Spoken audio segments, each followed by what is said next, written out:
ابھی یہ اس تیسرے بند قطع میں کہتے ہیں عالم روزگار، یعنی ہم جو نوکری کرتے ہیں، کوئی جاب کرتے ہیں، اور جو کوئی کام کرتے ہیں، ورک کرتے ہیں، اس امپلائمنٹ، اس جاب کی پریشانیاں، ان پریشانیوں کی طرف اشارہ کرتے ہوئے کہتے ہیں تلخیاں، محرومیاں، ناکامیاں، ناداریاں، مستزاد اس غم پہ جس کا ناز پروردہ ہوں میں، یہ خس و خاشاک بھی یا رب مجھے منظور ہے، صدقے تیری دین کے بہتا ہوا دریا ہوں میں۔ تو اس کے اندر یہ کہتے ہیں کہ دیکھیے، ہم جب کبھی امپلائمنٹ کرتے ہیں، جاب کرتے ہیں، تو اس وقت ہمیں اپنے باس کی کڑوی باتیں سننی پڑتی ہیں۔ ہم کسی کے یہاں نوکری کرتے ہیں، مطلب یہ ہے کہ ہمارے پاس کوئی چیز نہیں ہے، کسی چیز کے حصول کے لیے ہم وہ کام کر رہے ہیں، یعنی ہمارے پاس جو ہم چاہتے ہیں وہ موجود نہیں ہے، محروم ہیں ہم اس چیز سے، اپنے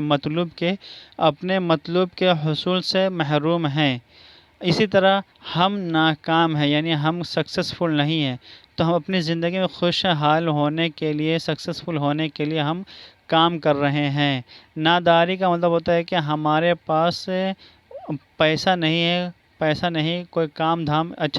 اچھی نوکری نہیں ہے، جس کی وجہ سے ہم اپنی غربت کو مٹا نہیں سکتے، اپنی حاجت کو پوری نہیں کر سکتے، لہٰذا ہم کیا ہے، ہم غریب ہیں، ہم اپنی ضرورت کی چیزیں اپنے پاس موجود نہیں ہیں، تو نادار ہیں، مفلس ہیں، یعنی غریب ہیں، فقیر ہیں۔ اس چار چیز کے، تلخی، محرومی، ناکامی، ناداری، ان چار چیزوں کے ساتھ ساتھ مور آن دیٹ، اس غم، مستضاد اس غم پہ جس کا ناز پروردہ ہوں میں، یہ خس و خاشاک بھی یا رب مجھے منظور ہیں۔ کہ اس کے اندر یہ کہہ رہے ہیں کہ خدا، اس چار پریشانیوں کے ساتھ ساتھ جو کچھ بھی میرے پاس موجود ہے مولا، ان چار پریشانیوں کے ساتھ ساتھ مولا، میرے پاس جو کچھ بھی موجود ہے ان سب سے میں راضی ہوں، خوش ہوں، یعنی کہ میرا باس مجھے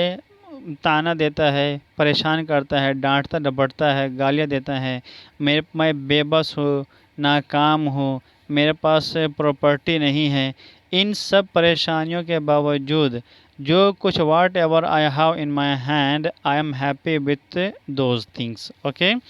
صدقے تیری دین کے بہتا ہوا دریا ہوں میں، جو کچھ بھی مجھے ملا ہے مولا، اس چیز کو دیکھ کر مجھے لگتا ہے کہ میں ایک فلوئنگ ریور ہوں، یعنی any body can utilise me,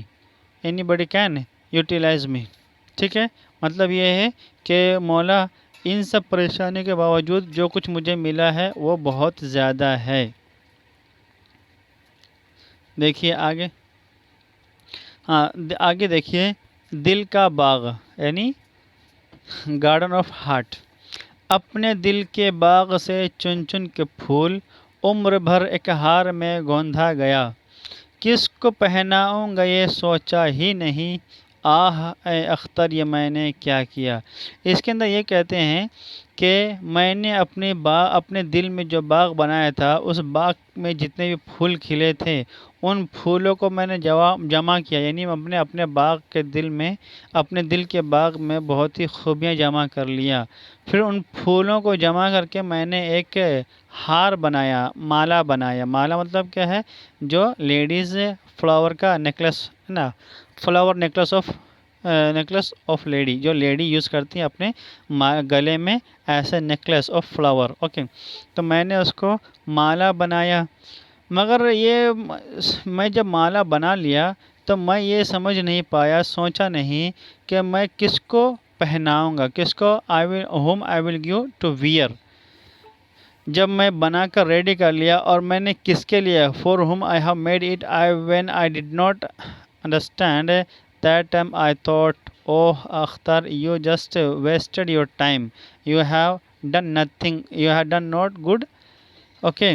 for yourself۔ یعنی میں نے اپنے دل کے باغ میں جو پھول کھلائے تھے، ان پھولوں سے میں نے ایک ہار تو بنا لیا، اب اس ہار کو پہنانا کسے ہے یہ مجھے پتہ ہی نہیں۔ تو مطلب یہ ہے کہ میں نے اپنے زندگی میں جو کچھ اچھائیاں کمائی تھیں ان اچھائیوں کو فائدہ کسے ہوگا یہ مجھے پتہ نہیں۔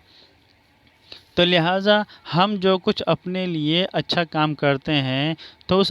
ہم جو کوئی اچھا کام کرتے ہیں اس اچھے کام سے فائدہ کسے ہوگا یہ ہمیں اندازہ ہونا چاہیے، پتہ ہونا چاہیے۔ کہیں ایسا تو نہیں کہ ہم نے زندگی برباد کر دیا ہے۔ ہم جو کچھ بھی کرتے ہیں اس کام کا ایک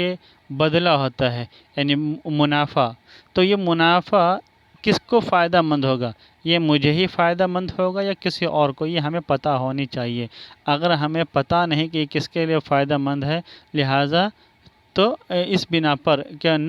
علم نہ ہونے کی بنا پر، یعنی کہ کسی کو فائدہ نہیں ہوا، لہٰذا ہم نے زندگی کو برباد کر دیا۔ ہم نے اپنے دل کے باغ میں جو پھول کھلائے تھے، اس کا ہار بنائے تھے، وہ ہار تو بے معنی ہو گیا، ٹھیک ہے؟